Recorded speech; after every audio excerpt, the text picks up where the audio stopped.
tribes, the denotified, the nomadic and semi-nomadic tribes in India. तो अगर मैं आपसे कहूँ कि हमारे देश में ऐसे बहुत सारे ट्राइब्स एग्जिस्ट करते हैं जिनको कुछ समय पहले तक क्रिमिनल ट्राइब्स या फिर क्रिमिनल कम्युनिटीज के नाम से जाना जाता था। इनको हमारे देश में डेजिग्नेट किया गया था कि ये जो ट्राइब्स हैं, ये जो कम्युनिटी है, दे आर हेरिडिटरी क्रिमिनल्स, और इसके बेसिस पर उनके ऊपर बहुत सारे रेस्ट्रिक्शंस लगाए थे। Hello and welcome back to Prep Alpine, the next generation UPSC institution.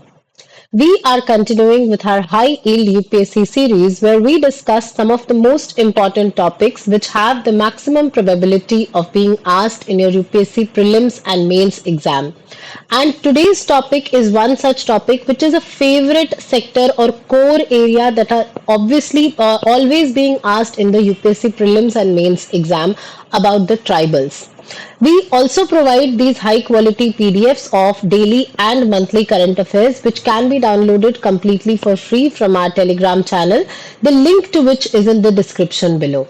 So as I told that today's topic is about tribes, the denotified, the nomadic and semi-nomadic tribes in India. तो अगर मैं आपसे कहूँ कि हमारे देश में ऐसे बहुत सारे ट्राइब्स एग्जिस्ट करते हैं जिनको कुछ समय पहले तक क्रिमिनल ट्राइब्स या फिर क्रिमिनल कम्युनिटीज के नाम से जाना जाता था। इनको हमारे देश में डेजिग्नेट किया गया था कि ये जो ट्राइब्स हैं, ये जो कम्युनिटी है, दे आर हेरिडिटरी क्रिमिनल्स, और इसके बेसिस पर उनके ऊपर बहुत सारे रेस्ट्रिक्शंस लगाए थे। ये कोई कहानी नहीं है बल्कि ये कंप्लीट स्टोरी है हमारे डीनोटिफाइड, नोमैडिक और सेमी नोमैडिक ट्राइब्स की। तो कहानी शुरू होती है क्रिमिनल ट्राइब्स एक्ट 1871 से, जिसके थ्रू जो ब्रिटिशर्स थे उन्होंने सर्टेन कम्युनिटीज के ऊपर कुछ रेस्ट्रिक्शंस लगाए थे क्योंकि उनका लाइफस्टाइल जो है वो उनको पसंद नहीं आता था। तो उनको उन्होंने डेजिग्नेट कर दिया था as hereditary criminals under the Criminal Tribes Act 1871. So what restrictions were imposed? So they had to be compulsorily registered. Every member of the community was compulsorily registered. Movement was restricted and monitored. If you had to move from one place to another, you had to take permission of the designated authority. Then even if one member of the community does something, the punishment could be imposed on the entire community. And lastly, they were continuously monitored. Surveillance for them was a routine practice. Just imagine your daily activities are being monitored by someone because they assume that you are a criminal. So the pastoralists, the traders, the entertainers, the artisans whose entire life depended on travel, क्योंकि जो लोग घर घर जाकर के सामान बेचते हैं या अपना जो खेती बाड़ी करते हैं या अपने पशुओं को चराते हैं, उनके लिए फर्स्ट रिक्वायरमेंट जो है उनके ऑक्यूपेशन का, दैट इज मूवमेंट। और ये जो CTA था 1871 का, वो उनके मूवमेंट को रिस्ट्रिक्ट करता था। पोस्ट इंडिपेंडेंस वी रियलाइज्ड कि इस तरीके की रेस्ट्रिक्शंस जो है वो नहीं लगाने चाहिए, इसीलिए 1952 में the Indian government decided to repeal this Criminal Tribes Act and इन ट्राइब्स को, जिनको क्रिमिनल ट्राइब्स डिनोट किया गया था, इनको अब हम डीनोटिफाइड ट्राइब्स कहने लगे थे। बट स्टिल जो एक सोशल स्टिग्मा एसोसिएट हो गया था किसी को, आप इतने सालों से 1871 टू 1952 लगभग 180 साल तक अगर आप किसी को क्रिमिनल कहते आ रहे हैं तो उनके साथ जाहिर सी बात है कि एक सोशल स्टिग्मा जो है वो अटैच हो जाएगा। People will start fearing them. और उसके अलावा बहुत सारे स्टेट्स ने हैबिचुअल ऑफेंडर्स एक्ट्स जो है वो इनैक्ट किया, जो कि कंटिन्यूड सर्विलेंस को अलाउ करते थे। एंड लास्टली ये जो डीनोटिफाइड ट्राइब्स थी, इनके लिए कॉम्प्रिहेंसिव रिहैबिलिटेशन मेजर्स जो थे वो हमारे पास नहीं थे। और प्रेजेंट में भी हमको स्टेटस कुछ ऐसा ही देखने को मिलता है। मोस्टली ये जो DNTs हैं, नोमैडिक ट्राइब्स हैं, SNTs हैं यानी सेमी नोमैडिक ट्राइब्स, वो इंक्लूडेड है SCs के अंडर, STs के अंडर और OBCs के अंडर। लेकिन फिर भी ऐसी बहुत सारी कम्युनिटी हैं जिनको कि अभी तक रिकॉग्नाइज नहीं किया गया है, कंप्लीटली अनक्लासिफाइड है। एंड उनका जो सर्टिफिकेशन प्रोसेस है वो भी बहुत ज्यादा कॉम्प्लेक्स है। इस वजह से जो भी गवर्नमेंट की स्कीम्स होती हैं, जो भी रिहैबिलिटेशन मेजर्स हैं, पॉलिसीज हैं, उनका जो बेनिफिट्स है वो इनको नहीं मिल पाता है। तो इस चीज को मॉनिटर करने के लिए गवर्नमेंट ने आईडेट कमीशन जो है उसको अपॉइंट किया था, और आईडेट कमीशन की रिपोर्ट में पता चला कि लगभग लगभग 1200 कम्युनिटीज जो हैं वो डीएनटी, एनटी और फिर एसएनटी में आती हैं। और इन 1200 में से बहुत सारे ऐसे हैं जो अभी तक किसी भी कैटेगरी के अंडर क्लासिफाई नहीं किए गए हैं। लैंडलेसनेस और पॉवर्टी बहुत ज्यादा है, लिटरेसी और एजुकेशनल अटेनमेंट बहुत कम है, और सोशल एक्सक्लूजन और पॉलिटिकल रिप्रेजेंटेशन जो है उसकी कमी भी बहुत ज्यादा है। तो इस आईडेट कमीशन ने रेकमेंड किया कि आपको एक सेंसस करवाना होगा ताकि इन लोगों को जो है वो इंक्लूड किया जा सके। इसके अलावा जो सर्टिफिकेशन मैकेनिज्म है उनको सिंप्लीफाई करना होगा ताकि इजीली इनको सर्टिफाई किया जा सके। एक परमानेंट इंस्टीट्यूशनल फ्रेमवर्क बनाना होगा जो इनके से रिलेटेड जितने भी ग्रीवांसेस हैं, जितने भी प्रॉब्लम्स हैं, जो चैलेंजेस हैं उसको सॉल्व कर सके। And lastly targeted welfare schemes चलाने होंगे जो सिर्फ और सिर्फ इन अननोटिफाइड ट्राइब्स जो कि अभी तक किसी भी प्रोसेस में इंक्लूडेड नहीं है, किसी भी स्कीम में इंक्लूडेड नहीं है, इनके लिए फोकस्ड हो। तो आपसे प्रीलिम्स में अगर सवाल पूछे कि आईडेट कमीशन जो है वो किस चीज के लिए अपॉइंट किया गया था, तो वो डी नोटिफाइड नोमैडिक और सेमी नोमैडिक ट्राइब्स के लिए इस कमीशन को अपॉइंट किया गया था। Government has also come up with a scheme.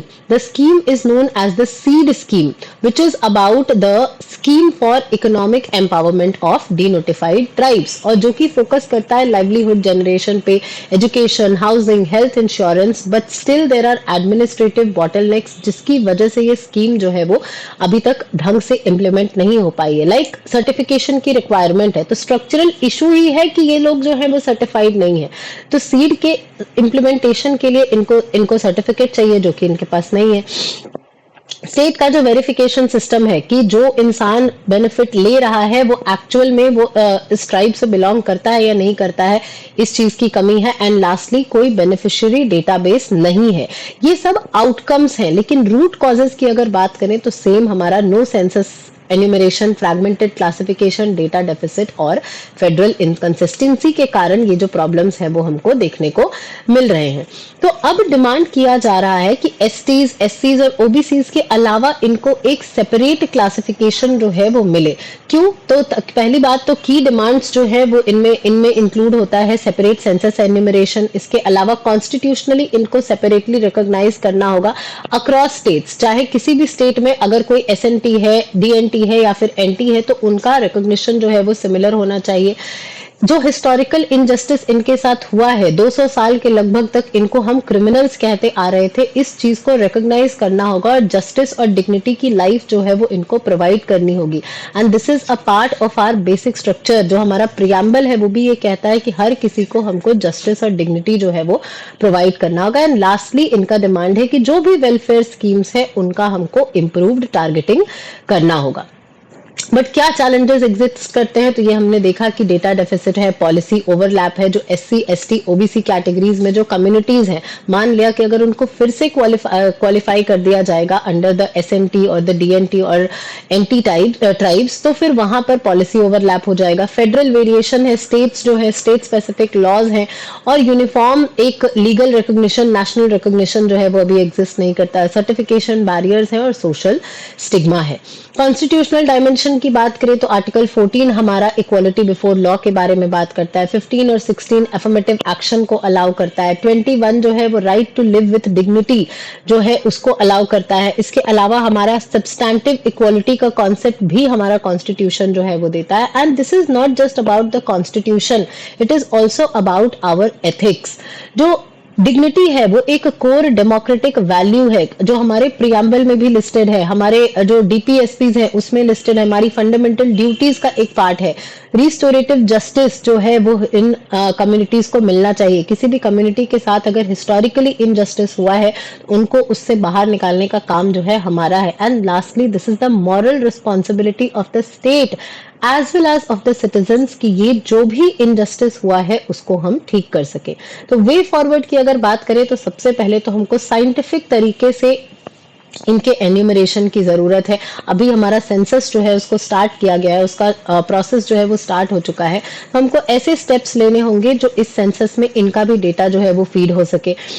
Certification का जो प्रोसेस है उसको हमको स्टैंडर्डाइज करने की जरूरत है। एक इंस्टीट्यूशनल फ्रेमवर्क बनाना होगा जो इनके ग्रीवांसेस को जो है वो सुन सके। जैसे नेशनल कमीशन ऑफ एसटीज है, नेशनल कमीशन ऑफ एससीज है, ओबीसीज है, उसी तरीके से डीएनटीज, एनटीज और एसएनटीज के लिए भी हमको एक कमीशन बनाना होगा। जो भी स्कीम्स है हमारे, जैसे सीड स्कीम है, scheme for economic empowerment of DNTs, उसका बेटर मॉनिटरिंग और आउटरीच और टारगेटेड डिलीवरी जो है वो कैसे हो सके, ये मैकेनिज्म हमको वर्कआउट करना होगा। एंड लास्टली कोऑपरेटिव फेडरलिज्म, कि यूनियन और स्टेट लेवल पे जो प्रैक्टिसेस हैं उनके बीच में एक हार्मोनाइजेशन क्रिएट हो, एक हार्मनी क्रिएट हो, इसका भी ध्यान हमको रखना होगा, ताकि कोई भी कम्युनिटी जो एलिजिबल है इन बेनिफिट्स के लिए वो हमसे छूटे ना। क्योंकि एक भी इंसान अगर उस तक ये जस्टिस, ये स्कीम्स, इनका ये जो वेलफेयर है वो नहीं पहुंचेगा, तब तक हम नहीं कह सकते हैं कि 100% we have succeeded in welfare delivery. And considering that India is a welfare state, तो this becomes very very important. So solution की अगर बात करें तो data driven policy making, administrative clarity और एथिकल कमिटमेंट टू डिग्निटी बहुत ज्यादा जरूरी है। तब जाकर के जिस कॉन्स्टिट्यूशनल मोरालिटी की हम बात करते हैं कि हमारे कॉन्स्टिट्यूशन में जो मॉरल्स हैं उनको अपलिफ्ट करना है हमें, तब जाके कहीं ये जो कॉन्स्टिट्यूशनल मोरालिटी है वो हम अचीव कर पाएंगे। So that's it for this video. If you want more such content, please subscribe to the channel and keep watching Prep Alpine. Thank you.